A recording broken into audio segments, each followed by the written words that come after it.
the same slide coming off the same plane. It's hard to swing.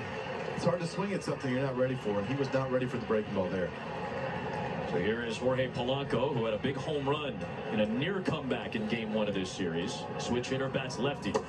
And there's that breaking ball again. Gets him to swing and miss.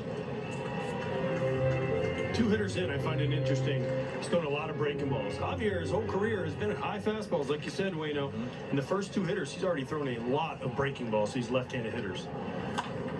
Polanco pulls it far, but foul. 0-2. Watch for him, too.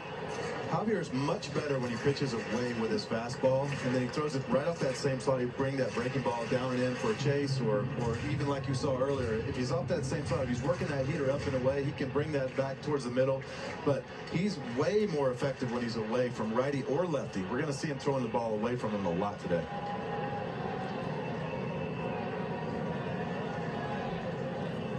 Pitch clock all the way down to 2.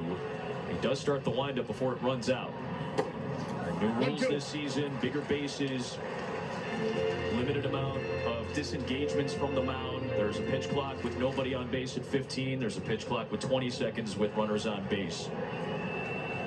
Bases are bigger this season. Those new rules accounted for a big uptick in offense this year. A 1-2 pitch to Polanco. Door tried to stay away with that slider and just sneak it in there. Yeah, sometimes you don't have the call just right. But you know, you see that pitch clock coming down, right? You got 3 seconds left, and you don't have the right call yet. So you start your delivery, and then you're going, no, I don't want that. Yeah, I want that. Yeah. While you're going. 3-2. The crowd was getting a little bit restless. I think they were looking at the pitch clock and kind of thinking, well, why? You should tag them with a violation. As long as you start the windup before the pitch clock hits 0, you're good. Bill Miller, traditionally very pitcher-friendly strike zone back there, too. Not that time. A little bit low, and Polanco draws the walk. The crowd is like counting down the pitch clock like it's a shot clock in a basketball game. So for those of you who haven't watched a ton, it is really cut down to the time of average time of games. That was a goal for Major League Baseball this year. They wanted to see more action, right? The ball was in play more. There's no shifts, full shifts this year. So more action, more running, and a near 30-point bump in on base and slugging combined. Here's Kepler. Well, it's like a shot clock or a play clock in basketball or football, and I don't think they're going to stop anytime there's an Astro pitcher on the bump today, especially Javier with his leisurely pace. Yeah, but they got to do it to mess him up. They can't actually be going at 8. They should be like 4. Yeah, exactly. Yeah, like it's a college basketball game.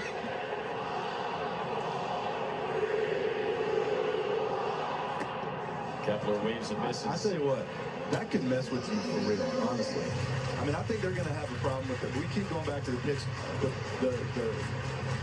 pitch column. They're going to have a hard time hearing that anyways. If they start chanting at him, it's going to be hard for him to stay in the moment and think about his pitch sequence.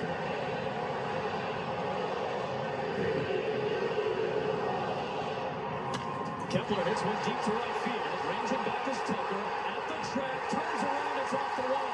Here comes Polanco, getting the stop sign at third. Kepler slides in with a double. 2 in scoring position for the Twins.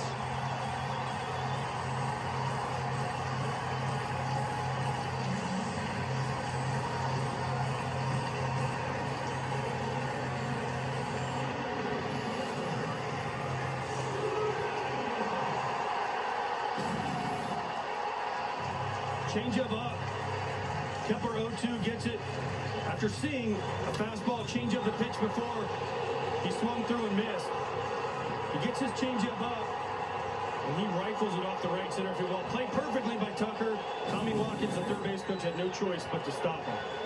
And now you got Royce Lewis, who's been a hero in the playoffs already, who takes a home run hack and a high fastball, 0-1. And he electrified this Target Field crowd with his performance in the wild card series against the Toronto Blue Jays.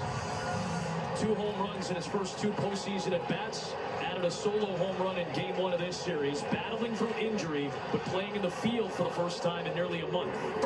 And he's quickly down 0-2. A fastball and then a slider from Javier. This is where Javier is much more comfortable against right-handed hitters, as we've already talked about.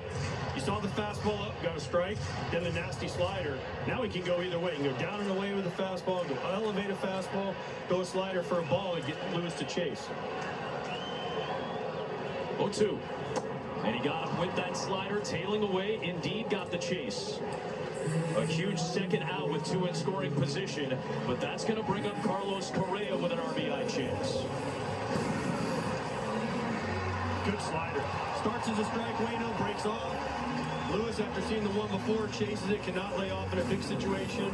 Now, how careful are you here? I know you have a 4-run lead, but this is the guy for the Twins. This is, and I know he's a lot more comfortable facing righties too, but he's got that base open. And I don't know if he wants to face Correa here in this big spot. I'm wrong. Well, went right after him. A fastball on the inner part of the plate. Hey, this guy, he isn't scared. He isn't scared of anything, is he? I love that. Comes right after him. He's got the lefty on deck, though. What did we ask? What did I ask Rocco Baldelli before the game? You moved Correa 3 times in the lineup, 4th, 5th, 6th. Was you just trying to get up with the base loader guys in scoring position? He just smiled and said, yeah, well, here we go. First at bat. And this is why you move him around in the lineup. He started 6th when he came back from injury. He missed the last stretch of the season dealing with plantar fasciitis. We have seen that impact him a little bit in the first couple games of this series. He moved up in the order in game 2, and that seemingly was a boost for Rocco Baldelli. Now hitting in the 5 spot with 2 runners on base in the first. There's that nasty slider. It's 1-2. They can't see. They can't see that slider. They're missing that slider by feet. They just don't see it.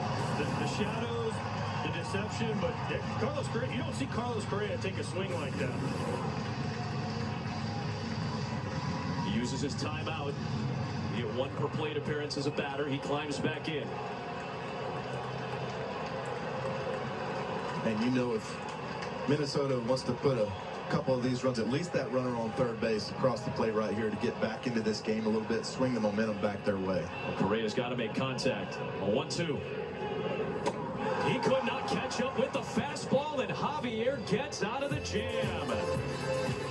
Works around the walk and double and leaves 2 in scoring position.